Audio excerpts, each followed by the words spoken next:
This isn't very unusual. A lot of people are afraid of spiders. I don't really like spiders much myself. I don't mind them if I see them outside in the garden, as long as they are not too big. But if not, but if one comes in the house, especially if it's on one of those really big spiders with furry legs and little red eyes, then I go huge and I try to get rid of it. Usually I'll use a brush to get rid of the spider. But if I feel brave, then I will put a glass over the top of it, slide a piece of paper under and the under the glass under the glass and then take it outside. It's quite normal, I think. But my friend is not afraid of spiders in any normal way. She isn't just afraid of spiders. She is totally, completely, and utterly terrified of them. When my friend sees a spider, he doesn't just go, "Oh!" or run away or ask someone else to get rid of the horrible, creepy crawly. No, she screams as loud as she possibly can. She screams so loud that there are a lot of different ways we can try to cure your phobia, said psychiatrist. First, there is traditional analysis. What does that mean? Asked my friend. This means lots of talking. We, we try to find out exactly why you have such a terrible fear of spiders. Perhaps it's linked to something that happened to you when you were a child. Oh dear, said my friend. That, that, that sounds quite worrying. It can take a long time, said the psychiatrist. Years sometimes, and you can never be certain that it will be successful. Are there any methods? Yes, some psychiatrists use hypnosis along with the traditional analysis. My friend didn't like my friend didn't like the idea of being hypnotized. I worried I worried about what things will come out of my subconscious mind, she said. Are there any other methods? Well, said psychiatrist, there's what we call the behavioral approach. What's the behavioral approach? Asked my friend. Well, said the psychiatrist, it's like this. The psychiatrist got out a small spider from his desk. It was not a real spider.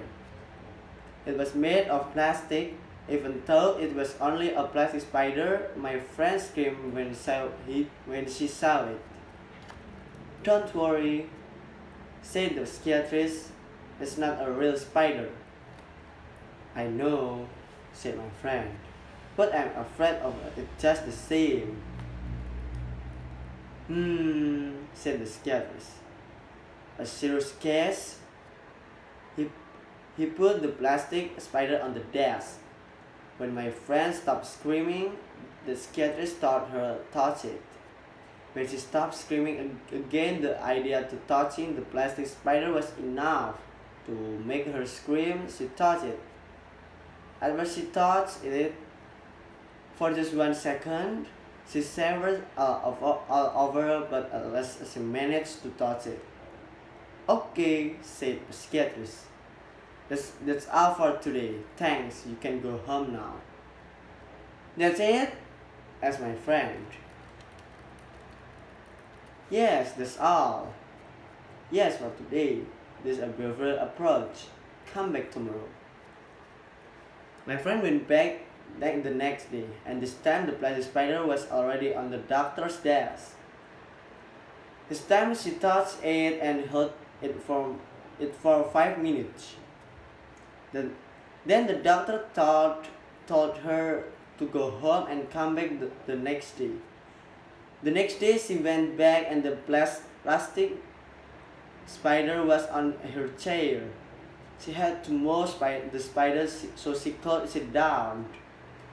The next day she heard the spider in her hand while she sat in her chair. The next day, the doctor gave her the plastic spider and told her to take it home with her. "When do spiders appear in your house?" asked my psychiatrist. "In the bed usually," said my friend. "Put the spider in the bed," he told her. My friend was terrified of the spider in the bed, but she managed not to scream when she saw it in there. "It's only a plastic spider," she told herself. The next day, the psychiatrist told her to put the spider in her living room. My friend put it on top of the television. At first, she thought the spider was watching her and she felt afraid. Then she told herself that it was only a plastic spider.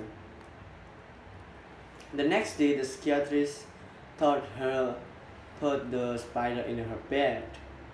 "No way," she said. Absolutely it's not." "Why not?" asked the psychiatrist. "It's a spider," replied my friend. "No, it is not," said the psychiatrist. "It's a plastic spider, it's not a real one." My friend realized that her daughter was right. She put the plastic spider in her bed and she slept there all night with it in her bed. She only felt a little bit afraid. The next day she went back to the psychiatrist. This time she had a big shock. Sitting in the middle of the doctor's desk, there was a spider, and this time it was a real spider. My friend was about to scream and run away, but she didn't. She sat on the other side of the room, as far away as possible from the spider. For about 5 minutes, she got up and left the room. "See you tomorrow," shouted up the psychiatrist to her as she left. The next day, she went back, and the staff psychiatrist let the spider run around in her desk. Again, my friend stayed about 5 minutes, then left. Then the next day, she stayed for 10 minutes, and the day after that, 15. Eventually, the psychiatrist held the real spider with long furry legs and little eyes in his hand. He asked my friend to come and touch it. At first she refused, but the doctor insisted. Eventually, she touched the spider just for a second. The next day, she touched it for a few seconds. Then for a few minutes, and after that she held the spider in her own hand. Then she took the spider home and let it run around in her house. She didn't feel afraid.